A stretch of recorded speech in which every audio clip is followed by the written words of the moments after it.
O livro de Ruth é um trabalho brilhante de arte teológica que nos convida a refletir sobre a questão de como Deus está envolvido nas alegrias e dificuldades do dia a dia das nossas vidas. Há três personagens principais no livro: Noemi, a viúva, Ruth, a moabita, e Boaz, o agricultor israelita.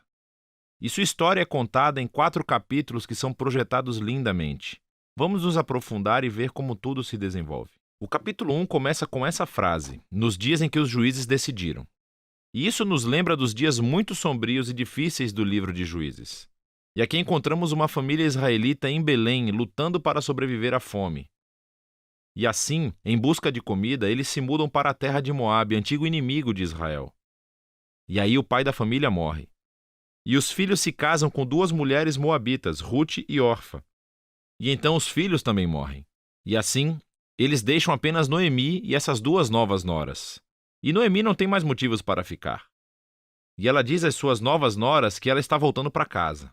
E Noemi sabe que a vida de uma viúva solteira e estrangeira em Israel é muito difícil. E então, ela compele as mulheres a ficarem para trás. Orfa concorda, mas Ruth não. Ela mostra uma lealdade notável a Noemi. E ela diz: onde quer que você for, eu vou. O seu povo se tornará o meu povo e o seu Deus se tornará o meu Deus. E assim as 2 retornam a Israel juntas. E o capítulo termina com Noemi mudando seu nome para Mara, o que significa amargura em hebraico. E ela lamenta o seu destino trágico. O capítulo 2 começa com Noemi e Ruth discutindo onde vão encontrar comida. E acontece que é o começo da colheita da cevada. E assim, Ruth sai em busca de comida e acontece que ela acaba colhendo grãos no campo de um homem chamado Boaz, que por acaso é parente de Noemi. Nos é dito que Boaz é um homem de caráter nobre, e ele observa a Ruth. E assim, depois de descobrir mais sobre a sua história, ele mostra uma generosidade notável a ela. Ele permite que a imigrante Ruth possa colher grãos em seu campo. E ao fazê-lo, Boaz realmente obedece ao mandamento explícito da Torá, que é mostrar generosidade aos imigrantes e aos pobres. Boaz está tão impressionado com a lealdade de Ruth a Noemi que ora por ela para que Deus a recompense por sua ousadia. Então Ruth chega em casa naquela noite e Noemi descobre que ela conheceu Boaz e ela está emocionada. Ela diz que Boaz é o resgatador da sua família.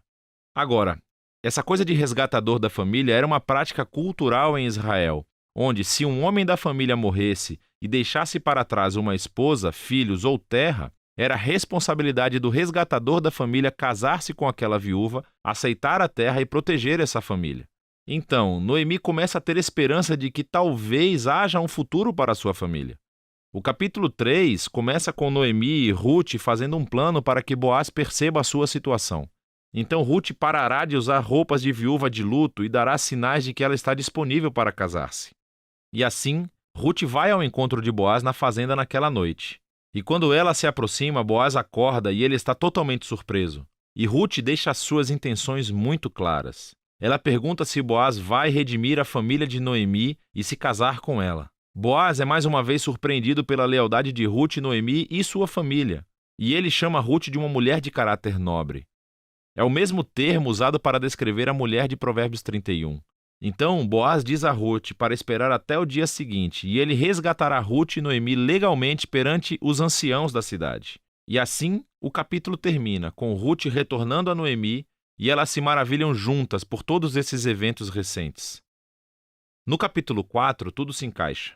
Acontece que, no último minuto, Boaz descobre que há um membro da família que está mais perto de Noemi do que ele, e ele é realmente elegível para resgatar a família antes de Boaz. Mas no último segundo, esse membro da família descobre que ele vai ter que se casar com Ruth, a moabita, e se recusa. Mas Boaz conhece o verdadeiro caráter de Ruth. E assim ele adquire a propriedade da família de Noemi e se casa com Ruth. E assim, no começo, como Ruth era leal à família de Noemi, agora Boaz é leal à família de Noemi também. A história termina com uma reversão de todas as tragédias no capítulo 1. Assim, a morte do marido e dos filhos é revertida, quando Ruth se casa novamente e dá à luz a um novo filho, concedendo alegria a Noemi. E essa simetria entre abertura e encerramento é ainda mais notável.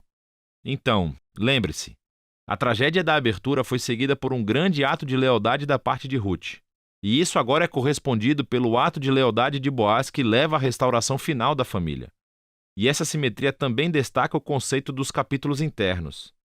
Cada um dos capítulos começa com Noemi e Ruth fazendo um plano para o futuro. E isso é seguido por um encontro providencial entre Ruth e Boaz, e cada capítulo termina com Noemi e Ruth regozijando-se com o que aconteceu. Essa história é projetada lindamente, e esse conceito realmente se conecta com uma característica realmente interessante da história, que é o fato de haver pouca menção de Deus. Claro, os personagens falam sobre Deus algumas vezes, mas o narrador nunca menciona Deus fazendo algo diretamente na história. E esse é o seu brilhantismo, porque a providência de Deus está em ação por trás de cada cena dessa história, tecendo as circunstâncias e as escolhas de todos esses personagens. Então, a tragédia de Noemi a leva a pensar que Deus a está punindo. Mas, na verdade, a história toda é sobre a missão de Deus de redimir ela e a sua família.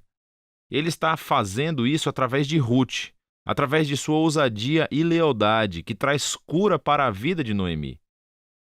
Mas não sem Boaz, que é um agricultor prático, cheio de generosidade e lealdade.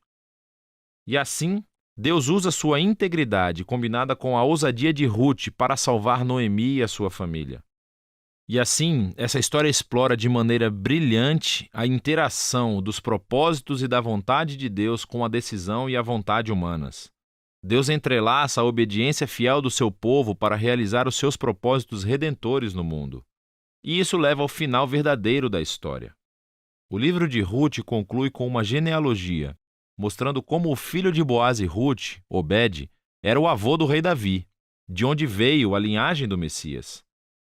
E assim, de repente, esses eventos aparentemente mundanos e comuns nessa história estão entrelaçados na grande história de redenção de Deus para o mundo inteiro.